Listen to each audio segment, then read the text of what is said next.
Assalamualaikum warahmatullahi wabarakatuh. Nama saya Kayana dari 11 IPA 2. Di sini saya akan menjelaskan pembentukan spermatogenesis dan oogenesis. Dan berikut adalah videonya.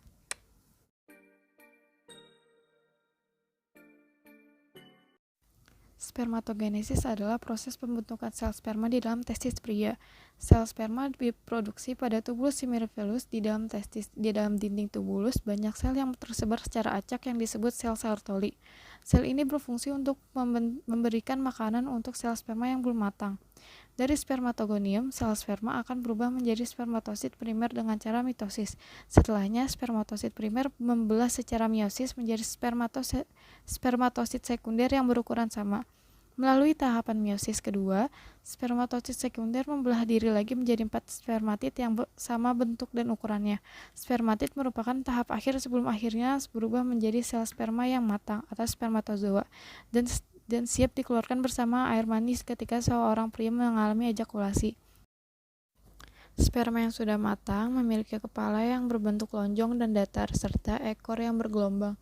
Sperma tidak bisa dilihat dengan mata telanjang, karena sel ini berukuran sangat kecil, yaitu sekitar 0,05 mm dihitung dari kepala hingga ekornya.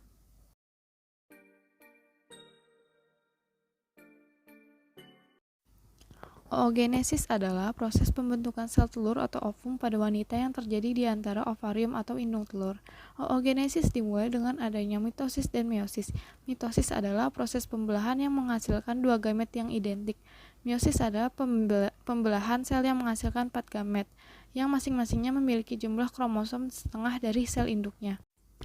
Oogonium atau sel induk telur akan matang dan bermitosis menjadi oosit primer.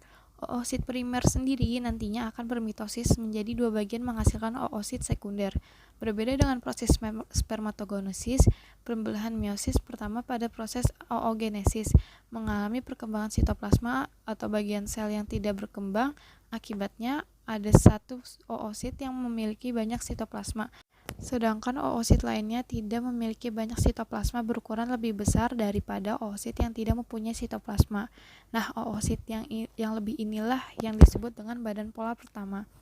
Setelah itu, oosit sekunder yang berukuran lebih besar akan mengalami pembelahan meiosis kedua yang menghasilkan ootit. Badan polar pertama juga akan membelah menjadi 2 badan polar kedua. Ootit ini akan berkembang menjadi ovum apabila bertemu dengan spermatozoa alias sperma. Proses ini nantinya akan mengalami degenerasi atau perubahan. Jika setelah degenerasi ootit tidak bertemu dengan sperma dan pembuahan tidak terjadi, maka siklus oogenesis terulang kembali dan akan mengalami menstruasi. Tadi adalah video tentang pembentukan spermatogenesis dan oogenesis. Sekarang, apa itu COVID-19? COVID-19 adalah penyakit yang disebabkan oleh coronavirus yang menyerang sistem pernafasan. Cara pencegahannya adalah jangan keluar rumah bila tidak perlu. Kalau misal keluar rumah harus memakai masker, mencuci tangan dengan benar, menerapkan pola hidup bersih, meminum vitamin, dan menjaga jarak antar manusia minimal 1 meter. Sekian dari saya. Wassalamualaikum warahmatullahi wabarakatuh. Run.